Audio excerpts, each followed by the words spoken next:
दोस्तों जय मसीह की। उम्मीद करते हैं आप लोग अच्छे होंगे, पहले चंगे स्वस्थ होंगे। दोस्तों आइए आज की इस वीडियो में जीवन के उद्देश्य के बारे में बात करेंगे। जी हाँ दोस्तों, आपने सही सुना। दोस्तों क्या आपने कभी सोचा है कि आप इस पृथ्वी पर क्यों हैं, या आपके जीवन का क्या उद्देश्य है? कभी नहीं सोचा होगा ना। आइए इस वीडियो के अंत तक हम इसके बारे में बात करेंगे, और हो सकता है इस वीडियो के अंत तक में आप अपने जीवन के उद्देश्य को जानने के लिए उत्तेजित होंगे या आप प्रेरित होंगे। जी हाँ दोस्तों, सो आइए हम शुरू करें। दोस्तों आपके जीवन का उद्देश्य आपकी अपनी व्यक्तिगत सफलता, आपके मन की शांति और आपके आनंद से कहीं अधिक महत्वपूर्ण है। ये आपके परिवार, व्यवसाय और आपके अनेक सपने और अभिलाषाओं से कहीं अधिक बड़ा है। यदि आप ये जानना चाहते हैं कि इस धरती पर आप क्यों हैं, तो इसकी शुरुआत आपको परमेश्वर के साथ करनी होगी। आप उन्हीं के उद्देश्य के द्वारा और उन्हीं के उद्देश्य के लिए जन्मे हैं। जी हाँ मेरे प्रियो, आपने सही सुना। जीवन के उद्देश्य की खोज ने हजारों वर्षों से लोगों को उलझा रखा है। ऐसा इसलिए होता है कि हम शुरुआत ही गलत बात से करते हैं, स्वयं से हम करते हैं। हमारे सवाल हैं वो स्वार्थी होते हैं, जैसे मैं क्या बनना चाहता हूँ, मुझे अपने जीवन के साथ क्या करना चाहिए, भविष्य के लिए मेरे लक्ष्य, मेरी अभिलाषाएं और मेरे सपने क्या हैं। परंतु अपने आप पर केंद्रित होकर हम अपने जीवन के उद्देश्य को कभी नहीं जान पाएंगे। जी हाँ दोस्तों, बाइबल कहती है उसके हाथ में एक एक जीवधारी का प्राण और एक एक देहधारी मनुष्य की आत्मा भी रहती है। जी हाँ मेरे प्रिय, आयुब की पुस्तक 12 अध्याय 10वां पद में हमें इस प्रकार मिलता है। दोस्तों प्रसिद्ध पुस्तकों, सिनेमाओं और सेमिनारों में बताई गई बातों के बावजूद भी आप अपने अंदर झांककर जीवन के अर्थ को जान नहीं सकते हैं। और हो सकता है, संभव है कि आपने ऐसा प्रयास भी किया होगा। दोस्तों आपने अपने आप को नहीं बनाया है, इसलिए आप स्वयं को नहीं बता सकते कि आप क्यों बनाए गए हैं। यदि मैं आपके हाथ में एक ऐसा वस्तु दे दूं जिससे आपने पहले कभी ना देखा हो, तो ना तो आप उसको बनाने का मकसद जान पाएंगे और ना ही वह वस्तु आपको बता पाएगी कि उसका उद्देश्य क्या है, क्यों उसको बनाया गया है। दोस्तों उसका उद्देश्य तो केवल उसे बनाने वाला या उसकी मार्गदर्शिका पुस्तक ही बता सकती है। जी हाँ मेरे प्रियो, एक बार मैं पहाड़ों में खो गया था। जब मैं अपने शिविर की दिशा पूछने के लिए रुका तो मुझे बताया गया, आप यहाँ से वहाँ नहीं पहुँच सकते, आपको पहाड़ की दूसरी ओर से जाना होगा। इस प्रकार आप आत्म केंद्रित होकर अपने जीवन के उद्देश्य तक नहीं पहुँच सकते। आपको अपने सृष्टिकर्ता परमेश्वर के साथ ही आरंभ करना होगा। जी हाँ मेरे प्रियो, आप केवल इसलिए जीवित हैं क्योंकि परमेश्वर चाहते हैं कि आप जीवित रहें।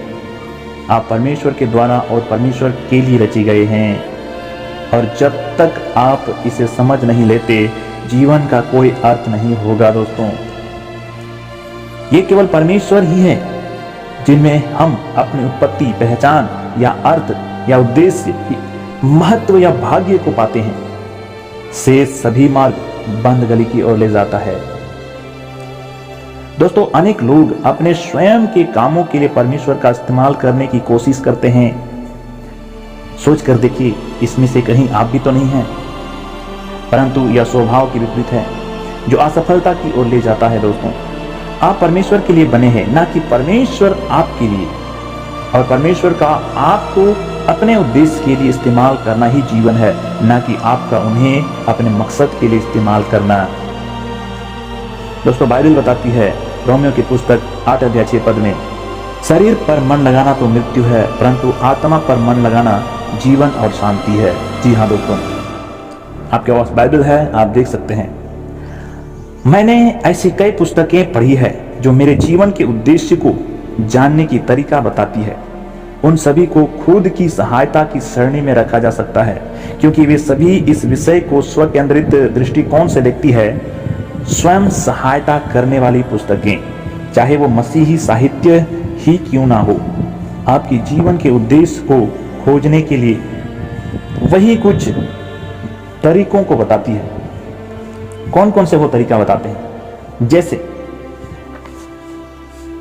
अपने सपनों के बारे में सोचें, अपने मूल्य को स्पष्ट करें, लक्ष्य निर्धारित करें, जानिए कि आप किस बात में बेहतर हैं, ऊंचा सोचें, अनुशासन में रहें, विश्वास करें कि आप अपने लक्ष्य तक पहुंच सकते हैं, दूसरों को सम्मिलित करें और कभी हार ना माने। जी हाँ मेरे प्रियो, इन सारी बातों को आपने भी सुना होगा और आप इन सब बातों को अप्लाई भी किए होंगे अपने जीवन में। यह ठीक है, ये सुझाव बड़ी सफलता की तरफ ले जाते हैं। यदि आप इनमें अपना मन लगाएं तो एक लक्ष्य को प्राप्त करने में सफल हो सकते हैं दोस्तों। परंतु सफल होना और जीवन के उद्देश्य को पूरा करना दोनों कभी भी एक समान विषय नहीं है।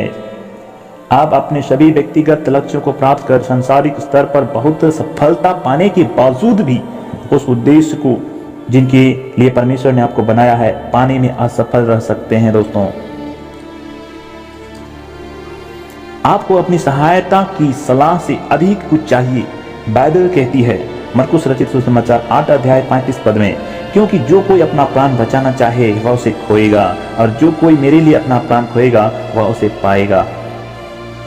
जी हाँ दोस्तों, इस वचन का रहस्य बहुत बड़ा है दोस्तों। ये बात सही व्यवसाय चुनने, सपनों को साकार करने या आपके जीवन की योजनाओं के बारे में नहीं है, या इस बारे में भी नहीं है कि आप अपने व्यस्त समय में और काम कैसे जोड़ सकते हैं।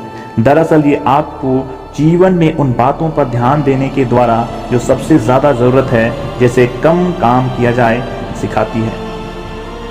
ये वो बनाने के बारे में बताती है जिसके लिए परमेश्वर ने आपकी रचना की है।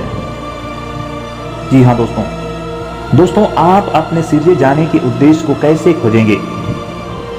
आपके पास इसके केवल 2 विकल्प हैं। पहला आपका विकल्प है कल्पना। इसी तरीके को ज्यादातर लोग चुनते हैं। वे अनुमान लगाते या अंदाजा लगाते हैं और सिद्धांत बनाते हैं। जब लोग कहते हैं मैंने हमेशा सोचा कि जीवन उसका मतलब होता है, यही मेरा सबसे उत्तम अनुमान है। दोस्तों, हजारों वर्षों से प्रतिभाशाली विद्वान जीवन के अर्थ के बारे में तर्क करते और अंदाजा लगाते रहे हैं। दर्शन शास्त्र एक महत्वपूर्ण विषय है और उसका अपना उपयोग भी है, परंतु जब जीवन के उद्देश्य की बात आती है तो बड़े से बड़े दर्शन शास्त्री भी केवल अनुमान ही लगाते रह जाते हैं दोस्तों, एक बार नॉर्थ ईस्टर्न इलिनॉइस विश्वविद्यालय में दर्शन शास्त्र के प्राध्यापक डॉक्टर हर्ड मूरहेड ने संसार के 250 प्रख्यात दार्शनिकों, वैज्ञानिकों, लेखकों और बुद्धिजीवियों को एक बार लिखकर पूछा, जीवन का अर्थ क्या है? फिर उन्होंने उन सभी के उत्तरों को एक पुस्तक में प्रकाशित किया।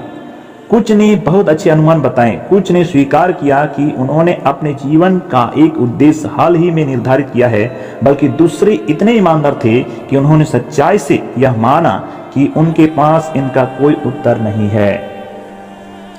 वास्तव में अनेक प्रख्यात बुद्धिजीवियों ने डॉक्टर मूरहेड से कहा कि वो उन्हें ये लिखकर बताएं कि क्या उन्होंने जीवन का उद्देश्य खोज लिया है।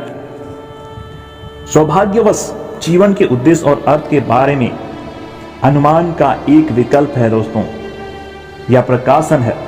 हम देख सकते हैं कि जीवन के बारे में परमेश्वर ने अपने वचन में क्या प्रकट किया है। किसी भी आविष्कार का उद्देश्य उनके आविष्कारक से जानना ही सबसे आसान होता है दोस्तों। जीवन के उद्देश्य की खोज के संदर्भ में भी यही सत्य है। परमेश्वर से पूछें।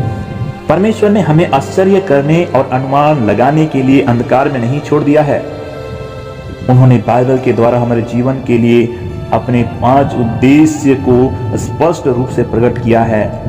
यही हमारे मार्गदर्शन पुस्तक है जो ये बताती है कि हम क्यों जीवित हैं, जीवन कैसे काम करता है, हमें क्या नहीं करना चाहिए और भविष्य में क्या अपेक्षा करनी है। ये वो बताती है जो खुद की मदद या दर्शन शास्त्र की पुस्तकें जानती भी नहीं। बाइबल कहती है दोस्तों, 1 कुरिन्थियों 2:7 में, परंतु हम परमेश्वर के वह गुप्त ज्ञान भेद की रीति पर बताते हैं जिसे परमेश्वर ने सनातन से हमारी महिमा के लिए ठहराया। जी हाँ मेरे प्रियो, दोस्तों, परमेश्वर आपके जीवन का केवल आरंभ बिंदु ही नहीं बल्कि उसके स्रोत हैं। आपके जीवन में उद्देश्य की खोज के लिए आपको परमेश्वर के वचन की ओर मुड़ना होगा, ना कि संसार के ज्ञान की तरफ। आपको अपना जीवन अनंतकालीन सत्य पर बनाना होगा, ना कि मनोवैज्ञानिक सफलता, प्रोत्साहन या प्रेरणादायक कहानियों पर। दोस्तों, बाइबल कहती है उसी में जिसमें हम भी उसी की मानसा से जो अपनी इच्छा के मत के अनुसार सब कुछ करता है, पहले से ठहराए जाकर मिरास बने हैं। जी हाँ दोस्तों, यह पद आपकी उद्देश्य में हमें 3 बातें बताता है। पहली बात, आप मसीह यीशु के साथ संबंध के द्वारा अपनी पहचान व उद्देश्य को पा सकते हैं। अगर आपका मसीह के साथ ऐसा कोई संबंध नहीं है तो मैं उसे शुरू करने का तरीका आगे बताऊंगा। दूसरा, जब आपने परमेश्वर के बारे में सोचा भी नहीं था, उससे कहीं पहले से परमेश्वर आपके बारे में सोच रहे थे। आपके जीवन के लिए उसके उद्देश्य आपके विचारों के ऊपर है। आपके पैदा होने से पहले आपकी मेहनत के बिना उन्होंने ये सब प्लान किया था। आप अपनी मर्जी से अपना पेशा, अपने पति या पत्नी, अपनी मनपसंद या नापसंद और जीवन के कई दूसरे हिस्सों को चुन सकते हैं, परंतु आप अपने उद्देश्य को नहीं चुन सकते। जी हाँ दोस्तों, तीसरी बात, आपके जीवन का उद्देश्य आपसे बड़ा ब्रह्मांड के उद्देश्य में, जिसे परमेश्वर ने सदा के लिए बनाया है, समावित होता है। दोस्तों, अंद्रेई विटोव नामक एक रूसी उपन्यासकार एक नास्तिक कम्युनिस्ट शासन पद्धति में बड़े हुए थे, परंतु एक निराश दिन में परमेश्वर ने उनका ध्यान अपनी ओर आकर्षित किया। वो याद करते हैं अपने जीवन के 27 वर्ष में लेनिनग्राद अब सेंट पीटर्सबर्ग में मेट्रो के सफर करते समय मैं इतना ज्यादा निराश था कि जीवन एकाएक थम सा लगने लगा और भविष्य अर्थहीन लगने लगा। अचानक अपने आप एक वाक्य मेरे सामने आया, परमेश्वर के बिना जीवन अर्थहीन है। आश्चर्यजनक रूप से एक चलती हुई सीढ़ी की तरह वो वाक्य मेरे सामने बार बार आने लगा और मैं उस वाक्य को दोहराते हुए मेट्रो से बाहर आया और परमेश्वर के प्रकाश में चल पड़ा। दोस्तों, हो सकता है कि आपने भी अपने जीवन के उद्देश्य के बारे में अंधकार महसूस किया होगा, परंतु मैं आपको बधाई देना चाहता हूं क्योंकि आप रोशनी में प्रवेश करने वाले हैं। दोस्तों, जी हाँ मेरे प्रियो, आपने सुना, बहुत बहुत आपको धन्यवाद देता हूं। दोस्तों, ये बात आपको रिक वॉरेन की किताब उद्देश्य चलित जीवन में मिलेगा। आपको यदि आप पढ़ना लिखना जानते हैं तो आप ऑनलाइन इस किताब को मंगवा सकते हैं। इसका मूल्य 200 रुपया है। जी हाँ मेरे प्रियो, आप जरूर से मंगवाएं और इस किताब को पढ़िए। ये आपको मदद करेगी आपके आत्मिक जीवन में बढ़ने के लिए। जी हाँ मेरे प्रियो, सो बहुत बहुत धन्यवाद। परमेश्वर आपको आशीष करे। God bless you.